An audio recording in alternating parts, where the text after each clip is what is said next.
갈릴리 겨자나무 교우 여러분, 밤새 평안하셨습니까? 예, 오늘 고난주간 둘째 날 새벽 예배를 하나님께 우리가 함께 드리겠습니다. 우리 찬송가 151장입니다. 만왕의 왕 내 주께서 우리 함께 1절 2절 간주 3절 함께 부르겠습니다.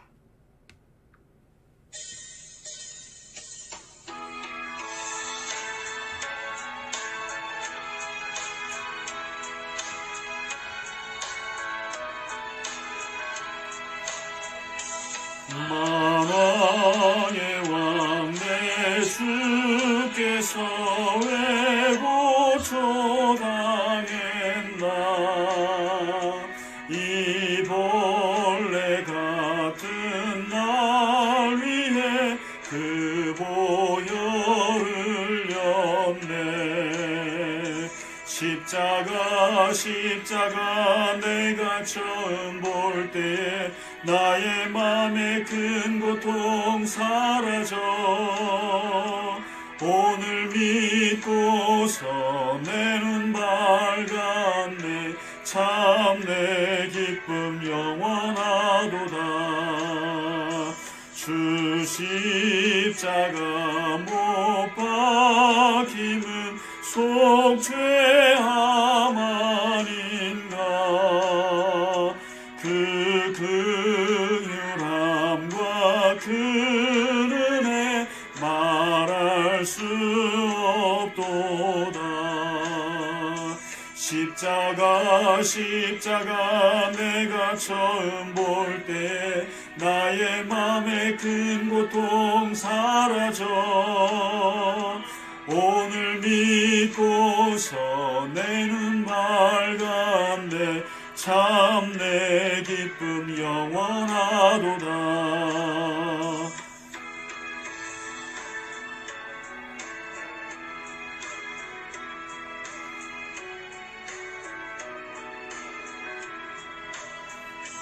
늘 울어도 그 큰 은혜 다 갚을 수 없네. 나 주님께 몸 바쳐서 주의 일 힘쓰리. 십자가 내가 처음 볼 때에 나의 맘에 큰 고통 사라져. 오늘 믿고서 내 눈 밝았네. 참 내 기쁨 영원하도다.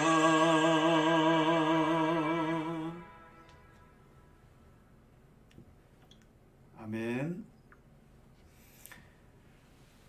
오늘 둘째 날 우리에게 주시는 하나님의 말씀 보겠습니다.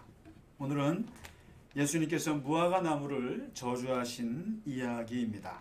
마태복음과 마가복음 두 군데만 나와 있습니다만 오늘 마가복음만 읽어드리도록 하겠습니다.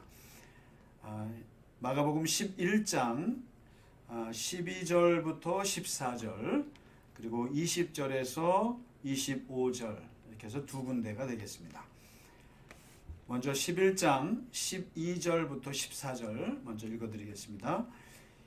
이튿날 그들이 베다니에서 나왔을 때에 예수께서 시장하신지라 멀리서 잎사귀 있는 한 무화과 나무를 보시고 혹 그 나무에 무엇이 있을까 하여 가셨더니 가서 보신즉 잎사귀 외에 아무것도 없더라. 이는 무화과의 때가 아님이라. 예수께서 나무에게 말씀하여 이르시되 이제부터 영원토록 사람이 내게서 열매를 따먹지 못하리라 하시니 제자들이 이를 듣더라. 그리고 20절로 넘어가시면 25절까지 읽겠습니다. 그들이 아침에 지나갈 때에 무화과 나무가 뿌리째 마른 것을 보고 베드로가 생각이 나서 여짜오되 랍비여 보소서 저주하신 무화과 나무가 말랐나이다. 예수께서 그들에게 대답하여 이르시되 하나님을 믿으라. 내가 진실로 너희에게 이르노니 누구든지 이 산더러 들리어 바다에 던져지라 하며 그 말하는 것이 이루어질 줄 믿고 마음에 의심하지 아니하면 그대로 되리라. 그러므로 내가 너희에게 말하노니 무엇이든지 기도하고 구하는 것은 받은 줄로 믿으라. 그리하면 너희에게 그대로 되리라. 서서 기도할 때에 아무에게나 혐의가 있거든 용서하라. 그리하여야 하늘에 계신 너희 아버지께서도 너희 허물을 사하여 주시리라 하시니라.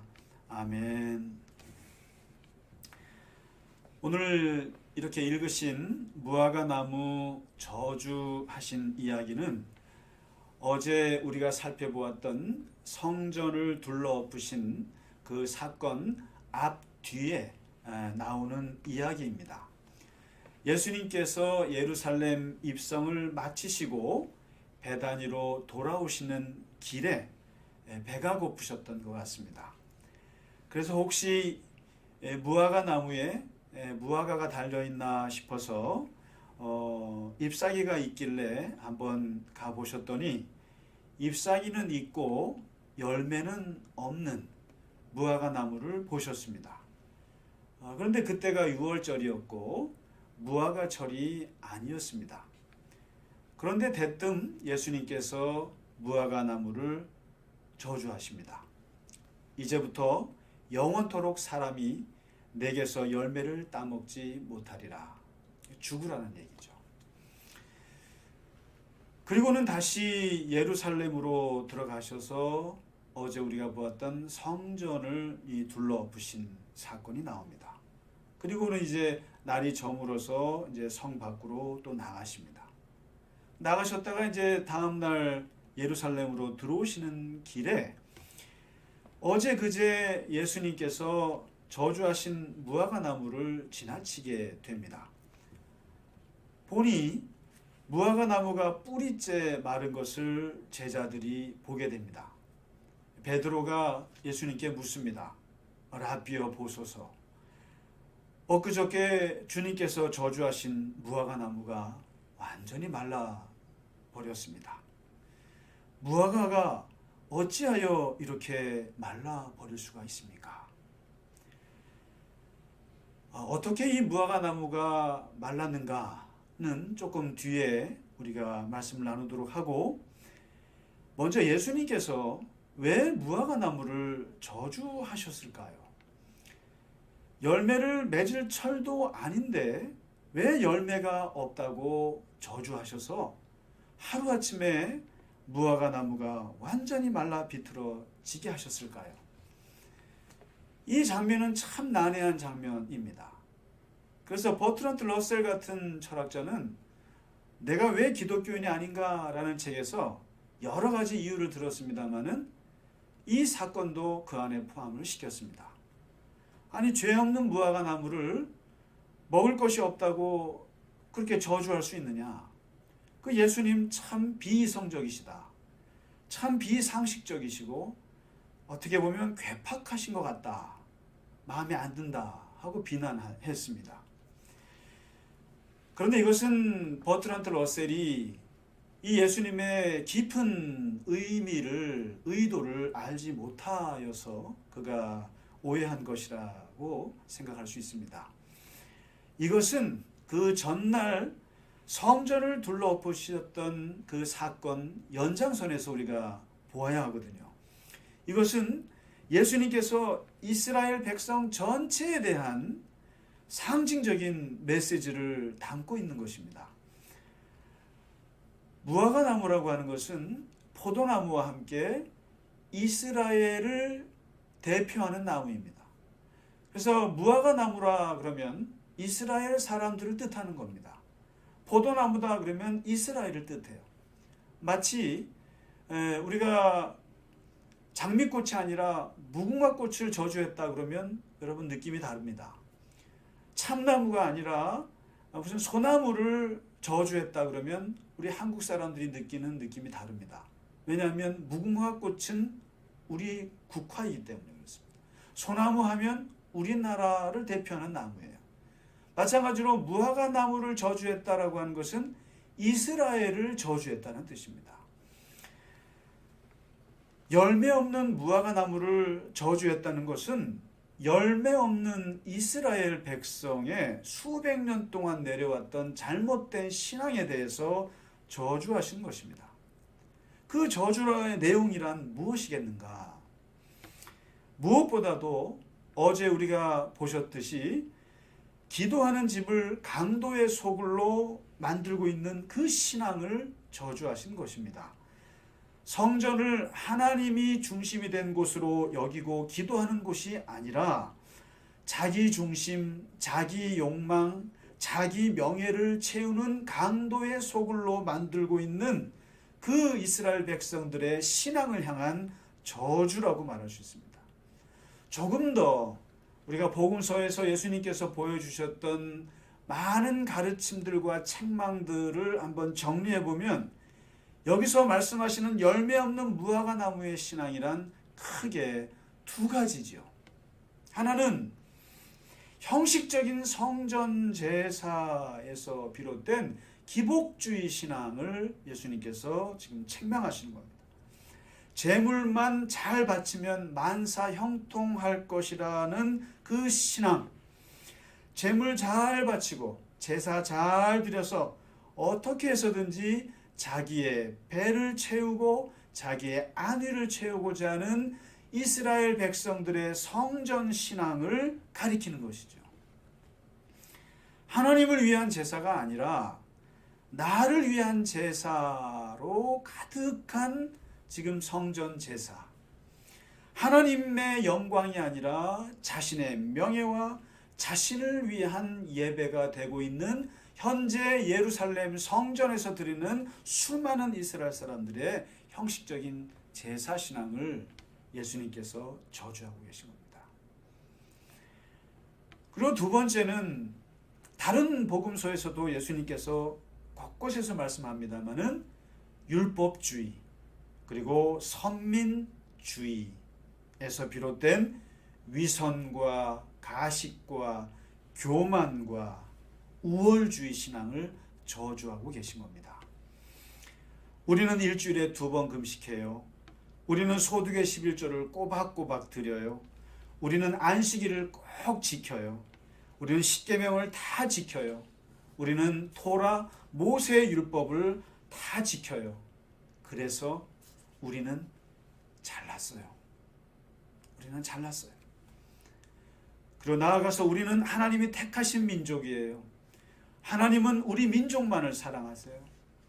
우리는 이방인과 달라요. 거룩한 민족이에요. 이방인은 개예요. 돼지예요. 지옥불에 들어가는 불쏘시개예요. 우리는 간음하는 이방인들과 같지 않아요.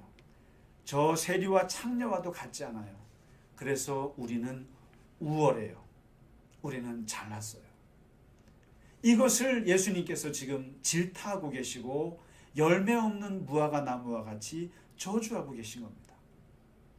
형식적인 성전 제사의 그 기복주의 신앙, 그리고 율법주의와 선민의식에서 가득한 위선, 가득한 교만, 가득한 우월 신앙은 예수님 보시기에 아주 역겨운 열매 없는 무화과 나무 같은 것이었습니다. 존재할 이유가 없고 더 이상 그러한 무화과 나무는 썩어 없어져도 마땅하다고 하는 그 상징을 지금 보여주고 계신 겁니다. 그래서 이스라엘 백성들의 그 열매 없는 신앙 속에는 그들의 형식적인 성전제사나 그들의 기복주의나 그들의 그 선민의식이나 그들의 율법주의나 이런 것에는 세 가지가 없다는 것입니다. 첫째는 하나님이 없습니다. 둘째는 기도가 없습니다. 셋째는 자연스럽게 믿음이라고는 찾아볼 수가 없습니다. 제자들이 묻습니다. 예수님께서 왜 무화과 나무를 저주하셨는지는 우리가 잘 모르겠습니다. 그리고 우리가 알 바가 아닙니다.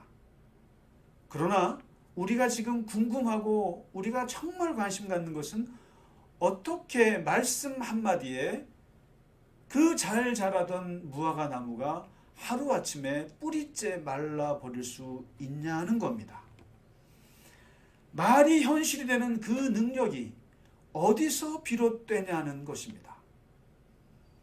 그 예수님의 말씀 한마디의 그 능력이 어디서 옵니까? 이것을 묻습니다. 오늘 예수님께서 22절부터 25절까지 거기에 대한 대답을 하십니다. 22절의 첫 마디에 하신 말씀이 하나님을 믿어야 돼. 하나님을 믿어라. 하나님을 믿는다는 것은 이런 것이다. 믿음이라고 하는 것은 기도에서 나오는 것이다. 내 집은, 내가 어저께도 성전에서 얘기했지만, 내 집은 기도하는 집이라 했다. 내 집에서 너희는 이렇게 기도해야 한다. 그러면서 세 가지의 핵심적인 메시지를 주시는데요. 23절에 의심하지 말라. 산이여 들리어 바다에 던져지라 하면서 네가 말을 내뱉지?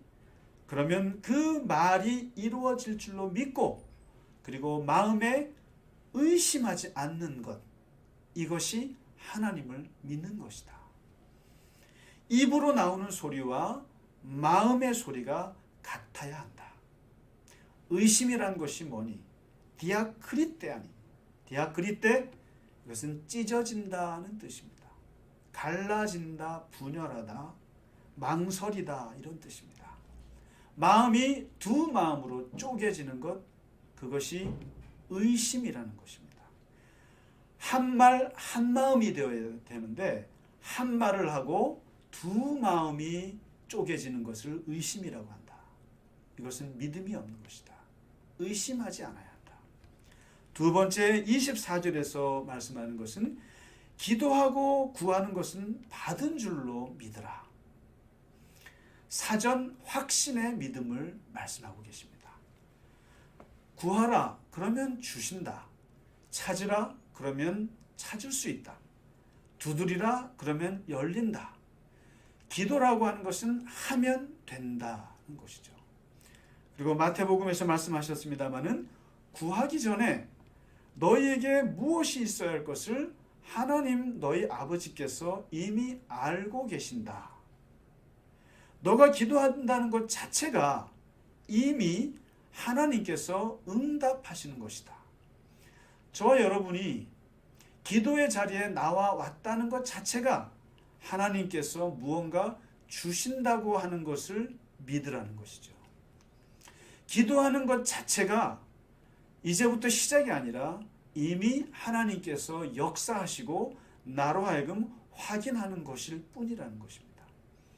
그래서 기도하는 그 모든 사람들은 이미 주실 것이라고 믿고 하나님께서 이미 준비하고 계신다고 사전에 믿으라, 이 말씀을 하십니다. 그리고 마지막 25절에 한 가지 기도할 때 조심해야 될 것이 하나 있는데, 혹시라도 누군가에게 허물이 발견이 돼서 그 사람이 너에게 어떤 죄를 짓거든 그걸 좀 용서해 주라. 그래야 하늘에 계신 너희 아버지께서도 너희를 용서하실 것이다. 마태복음에서는 혹시라도 너가 예물을 드릴 때 형제에게 원망 들을 만한 것이 있으면 먼저 그 형제와 화목하고 그리고 와서 제 예물을 드려라, 이런 말씀이 있습니다. 이것은 아주 쉽게 말하면 사람에 대하여 불편한 관계를 가급적이면 맺지 말라는 것입니다. 기도할 때 누군가에 대한 원한이나 원망이나 분노나 미움이나 질투나 시기 같은 것이 마음에 이르면 그것은 믿음으로 이어지지 않는다, 이런 말씀입니다. 참 어려운 말씀이죠. 이 말씀을 하시는 그 예수님의 마음은 내 집은 만민이 혹은 만민을 위하여 기도하는 집인데 그곳을 강도의 소굴로 만든 너희 열매 없는 무화과 나무 같은 이스라엘아, 잘 들으라는 얘기입니다. 너희들은 지금 성전에서 제물을 드리고 있지만 근본적으로 하나님을 믿지 않고 있다. 기도해도 마음이 두 갈래로 찢어져서 의심을 품고 있다. 하나님이 기도하면 주실지 말지에 대한 확신도 없이 지금 제사를 드리고 있다. 용서는커녕 분노와 시기와 미움과 질투가 가득하고 다른 사람의 것을 어떻게 하면 빼앗아서 또 약자를 괴롭히면서도 나는 성전에 나와서 제사 드린다라고 말하고 있다는 것이다. 그래서 예수님께서는 제자들에게 오늘 당부하고 계십니다. 어쩌면 우리에게 당부한다고도 말할 수 있습니다. 기도할 때 마음에 의심하지 않고 기도하기 전에 하나님께서 주실 거라고 믿고 그리고 마음에 분노나 미움이나 원망의 감정들을 가라앉히라 말씀하십니다. 참 좋으신 말씀입니다. 그런데 한번 생각해 보십시오. 이런 사람이 세상에 있을까? 기도할 때 의심 없고 확신을 가지고 마음에 미움이나 분노나 원망 없이 기도하는 그러한 사람이 이 세상에 있을까? 사실 없습니다. 그러나 이러한 의심과 불신과 마음의 원망을 한꺼번에 덮어줄 수 있는 믿음의 큰 그릇이 하나 있습니다. 그것이 바로 사도행전 12장에 그러한 사례가 나옵니다. 베드로가 옥에 갇힙니다.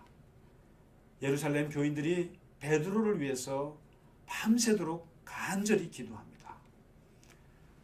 그런데 그 기도의 응답으로 하나님께서 천사를 베드로에게 보내셔서 옥문을 열게 하시고 베드로를 구출하십니다. 베드로가 다시 예루살렘 교회로 돌아옵니다. 어떤 아이가 베드로 사도가 돌아왔다고 소리를 칩니다. 그때 예루살렘 교회 교인들이 보여줬던 반응이 세 단계입니다. 너가 미쳤구나. 아니요, 진짜 왔어요. 두 번째, 아마 베드로의 유령일 거야. 베드로의 영혼이 다녀왔나 보지.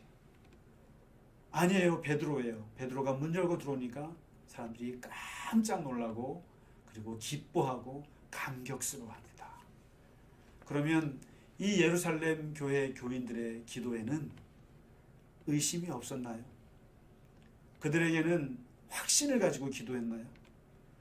그리고 그들에게는 베드로를 잡아간 그 병사들에 대해서 원망하는 마음이 없이 기도했나요? 아닐 것입니다. 분명히 베드로는 죽을 거라고 기도했을지도 모릅니다. 베드로가 돌아올 거라고 확신하는 교인들은 별로 없었던 것 같습니다.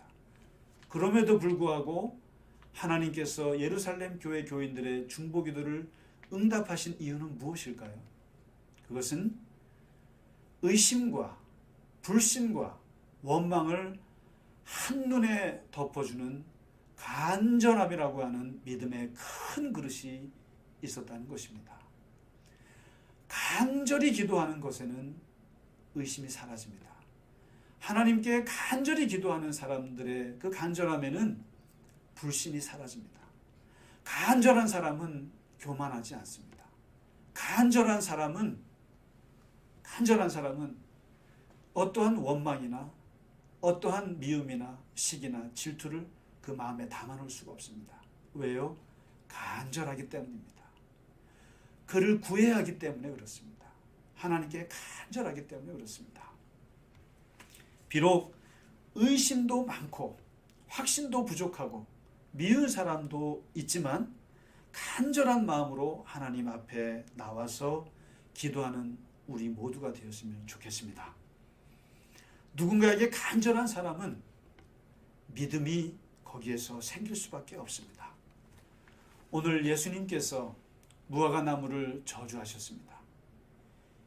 이스라엘의 열매 없는 그 신앙에 대해서 저주하셨습니다. 그러면서 우리에게 새로운 믿음을 말씀하셨습니다. 의심하지 말고 확신을 가지고 그리고 미워하지 말고 하나님을 믿고 기도하라. 그리고 만일 그 안에 의심이 일어나고 그리고 확신이 들지 않고 그리고 마음이 불안하고 원망이 생기거든 간절히 하나님께 나오라. 간절히 기도하라. 그러면 그 간절함 속에 모든 너의 의심과 불신과 불안들이 그 간절함 속에서 사라지고 하나님은 너의 마음속에 성령으로 충만하게 임재하셔서 너의 기도를 응답하시리라. 이러한 기도로 무화과나무, 열매 없는 무화과나무가 아니라 열매가 풍성한 우리 갈릴리 겨자나무 교회 교우들의 믿음과 그리고 기도가 되시기를 간절히 바랍니다. 오늘 하루도 주님 안에서 기도하며 승리하시기를 주님의 이름으로 간절히 축원드립니다. 우리 함께 기도하겠습니다. 하나님 아버지, 우리에게 아직도 남아있는 형식적인 그 제사주의, 기복주의 신앙에서 벗어나게 하여 주시옵소서. 우리 안에 있는 외식적이고 위선적인 율법주의로 사람들 앞에 보이는 신앙인이 되지 않게 하여 주시옵소서. 우리 안에 있는 선민의식과 우월의식으로 하나님과 사람들 앞에 교만하지 않게 하여 주시옵소서. 열매 없는 무화과나무처럼 하나님께 버림받는 존재가 되지 않도록 하나님 아버지, 우리에게 긍휼을 베풀어 주시옵소서. 하나님 아버지, 우리 안에 간절한 믿음을 주시옵소서. 우리에게 간절한 마음으로 하나님 앞에 나아오게 하여 주시옵소서. 간절한 마음으로 우리 안에 의심을 녹여주시고, 간절함으로 불신을 잠재워 주시고, 간절한 믿음으로 미움과 원망과 분노가 사라지게 하여 주시옵소서. 하나님, 우리는 하나님을 믿습니다. 우리 갈릴리 겨자나무 교회는 하나님께서 우리에게 산을 옮길 만한 믿음을 주실 줄 믿습니다. 우리는 하나님께서 코로나 역병을 던져서 멀리 떠나가게 하실 것을 믿습니다. 간절한 마음으로 하나님의 하실 것을 믿습니다. 오늘 하루도 하나님 안에서 동행하며 승리하며 기뻐하며 또한 주님의 마지막 가신 길을 함께 걸어갈 수 있는 저희 모두가 되게 하여 주시옵소서. 우리 주 예수 그리스도의 이름으로 간절히 기도하옵나이다. 아멘. 하늘에 계신 우리 아버지여, 이름이 거룩히 여김을 받으시오며 나라의 임하옵시며 뜻이 하늘에서 이루어진 것 같이 땅에서도 이루어지이다. 오늘날 우리에게 일용할 양식을 주옵시고 우리가 우리에게 죄 지은 자를 사하여 준 것 같이 우리의 죄를 사하여 주옵시고 우리를 시험에 들게 하지 마옵시며 다만 악에서 구하옵소서. 대개 나라와 권세와 영광이 아버지께 영원히 싸움나이다. 아멘. 네, 이로써 오늘 고난주간 둘째 날 새벽 예배를 마치겠습니다. 오늘 하루도 주님 안에서 평안하시고 또 승리하시고 늘 주님과 동행하는 하루가 되시기를 주님의 이름으로 축원합니다. 감사합니다.